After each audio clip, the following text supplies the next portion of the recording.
Welcome again today. Jeremiah 18 says something like, "Arise and go down to the potter's house, and I will cause thee to hear my words." He arose and went down to the potter's house,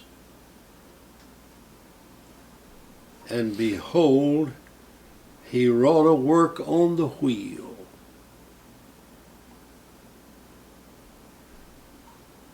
And the work that he was making was marred in the potter's hand. So he made it again, another vessel,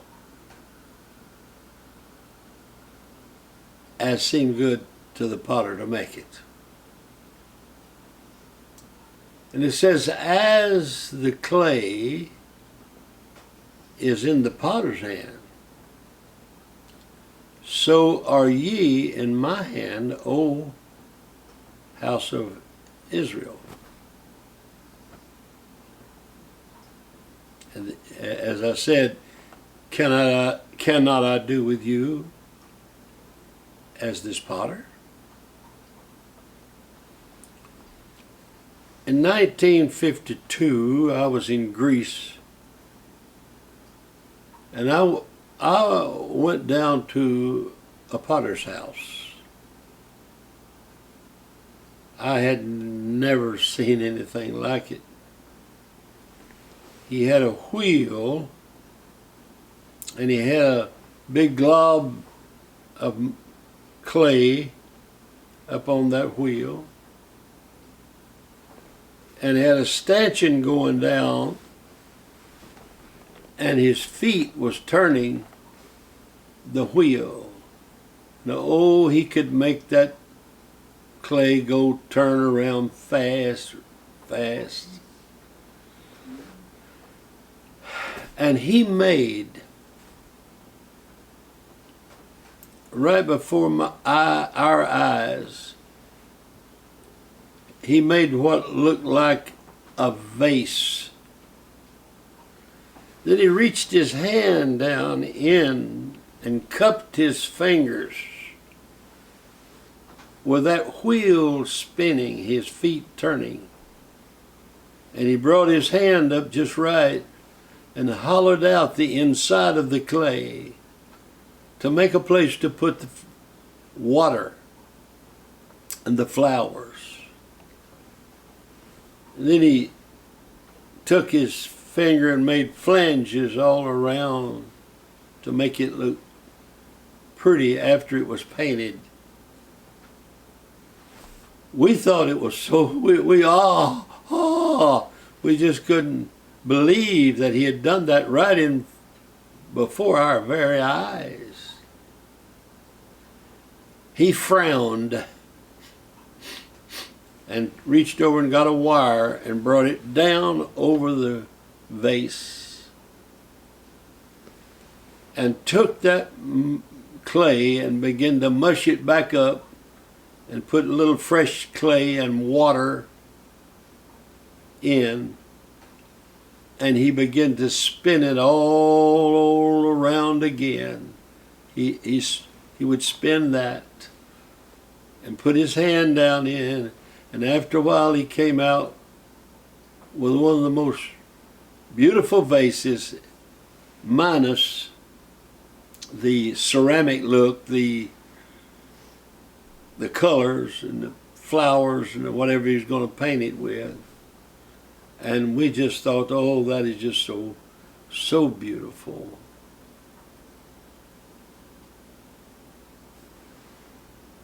As the clay is in the potter's hand, so are ye in my hand. Cannot I do with you as this potter? God takes and puts us on the wheel and spins us and spins us and spins us. as the clay is in the potter's hand. How is it in the potter's hand? So gentle. You can hardly see that potter, that Greek. You couldn't hardly see that his hands was moving. But it was showing up in the design of the vase. How is God's hand on us? We ask for him to be gentle. We want to live in such a way that we're pliable in his hands. We don't want him to have to take the wire and bring it down over us and then have to start all over. Of course, we'd rather him do that than the alternative. And I'll tell you about the alternative. When Judas sold Jesus out for 30 pieces of silver, and he hanged himself, died there. They took the 30 pieces of silver and bought Potter's Field. That's where they buried him, in Potter's Field. Potter's Field was the place that after the potter couldn't do anything with the clay, it was discarded out into Potter's Field. That's where Judas went. I don't want to be put in Potter's Field. I want the Lord to make a heavenly vessel, something that he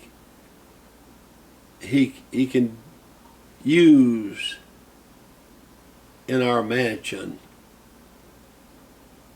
up there. I bought that day that I watched the potter work. I bought 2 vases that he had made, just like the ones I saw him make. I bought them in 1952. They're beautiful. They're beautiful. And my daughter has those vases today. They're family keepsakes. I want to be like them.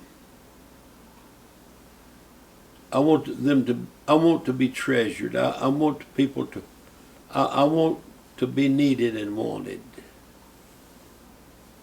in his kingdom. God bless you.